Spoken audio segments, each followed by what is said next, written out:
Durante investigações da Polícia Federal, investigações sob sigilo de justiça, nós percebemos que algumas pessoas que se utilizavam de blogs para postarem, para realizar algumas postagens, elas estavam atuando de modo a causar embaraço à investigação sobre a organização criminosa que nós vínhamos desenvolvendo. Né? Dessas postagens e das circunstâncias, dentre outros fatos, nós percebemos indícios da participação de servidor da Polícia Federal nos fatos. Durante as investigações, inclusive, nós tivemos acesso a imagens de câmeras de um hotel, no qual esse servidor foi tentar falar com policiais que atuavam na investigação sigilosa.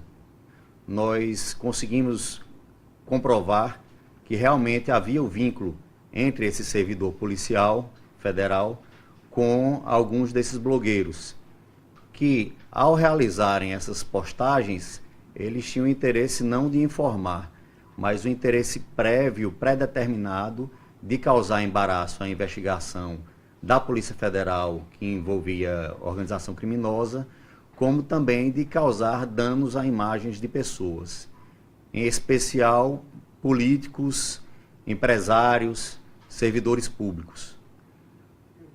Para se ter uma ideia, algumas dessas postagens, o indivíduo ele desvirtuava completamente a notícia para enfatizar não a pessoa, por exemplo, que havia sido alvo de uma prisão da Polícia Federal, mas sim o fato de ela ser parente, dela ter algum parentesco com algum político. Medidas de interceptação telefônica comprovaram o dolo na prática na intenção, né, de causar dano à imagem dessas pessoas, né, e com isso induzi-las ou provocá-las ou, enfim, atuar de tal modo que as pessoas se viam obrigadas a efetuar pagamentos para que tivessem paz. É importante esclarecer que a investigação ela não se baseou somente em medida de interceptação telefônica, né? Nós tivemos diligências de campo, nós realizamos outras medidas cautelares, né, e todas elas foram nesse sentido. Nós acompanhamos as postagens nesses blogs, nós verificamos que enquanto eles extorquiam, enquanto eles efetuavam e intensificavam as postagens negativas à imagem dessas pessoas, inclusive requentando publicações, né, que não tinham mais nem contemporaneidade, né, eles, enquanto eles conversavam a esse respeito, enquanto eles falavam da intenção em, por exemplo, arrochar a pessoa, né, num determinado momento, quando eles recebiam o pagamento, eles comemoravam o pagamento, eles conversavam em tom de chacota, riam de suas vítimas, né, e paravam de efetuar as postagens negativas, em alguns casos, inclusive, realizavam postagens positivas, eles mudavam o comportamento.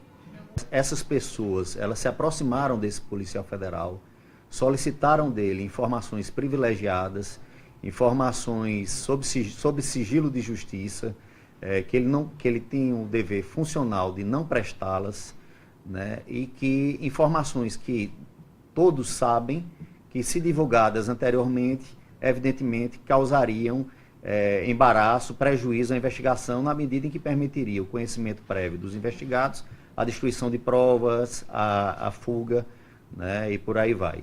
Esses blogueiros solicitaram essas informações privilegiadas, né, e, de outro lado, eles passaram a efetuar postagens elogiosas à candidatura e à pessoa desse policial federal, para, desse modo, promover a candidatura dele. Né? Essa foi a vantagem, essas foram as vantagens que eles trocaram entre si, né, e assim praticaram os crimes de corrupção ativa e corrupção passiva majoradas. Nós identificamos essa atuação no caso específico que foi investigado nos autos a partir do ano de 2014, né, que foi exatamente no período eleitoral. Teve, na mesma época, de forma contemporânea, postagens sobre investigação policial federal em curso e ainda sigilosa, mais especificamente a Operação Lilliput, né? Houve uma postagem de um blogueiro, o blogueiro Luiz Pablo, ele fez essa postagem sobre a Operação Lilliput no ano de 2014, e na mesma época ele efetuou várias postagens de cunho político em favorecimento à campanha desse policial federal. O grupo ele tem uma atuação variada, né? Já se comentava na cidade que realmente eles tinham esse modo de vida e costumavam praticar extorsões a partir de publicações contra a imagem de pessoas, né?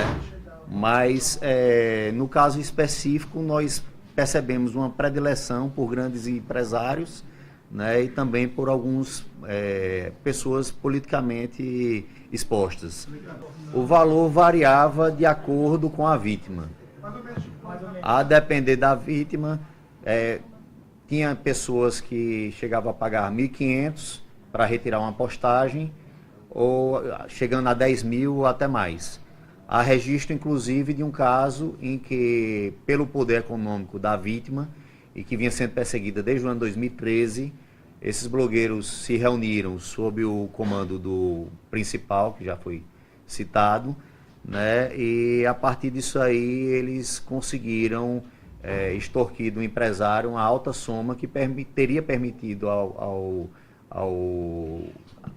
blogueiro que capitania esse esquema a aquisição de um veículo novo.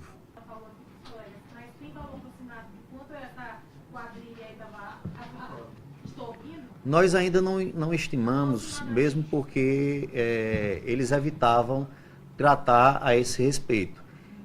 Mas chegaram a tratar em casos pontuais. E aí, dentro do grupo, eles dividiam o seu modo de atuação. Então, havia aqueles que realizavam as postagens negativas à imagem das vítimas, né? Havia aqueles que que não efetuavam essas postagens exatamente para se aproximarem das vítimas como se fosse alguém para ajudá-las, né? E fazer intermediar, né, o contato entre aqueles que estavam postando e a vítima, sendo que após o pagamento todos eles dividiam o valor oferido, né, que chegava de R$ 1.500 por blogueiro até valores superiores, que superavam R$ 10.000. Isso dependia também da quantidade de blogueiros que eram envolvidos em cada fato. Mas são fatos que se repetem corriqueiramente, alguns mais e outros menos, né? É tão conhecida essa prática que eles, inclusive, em determinados casos, algum blogueiro chega a fazer uma publicação negativa. Após um tempo, ele recebe um valor para retirar a publicação do ar, né? E outros blogueiros, percebendo a retirada, republicam aquilo ali para também receberem e extorquirem de suas vítimas. Havia uma divisão de tarefas de modo que quem comandava normalmente não efetuava essas postagens, exceto quando o poder econômico ou político da vítima valia a pena para esse tipo de exposição, e era necessária esse tipo de exposição para chegar ao intento criminoso desejado.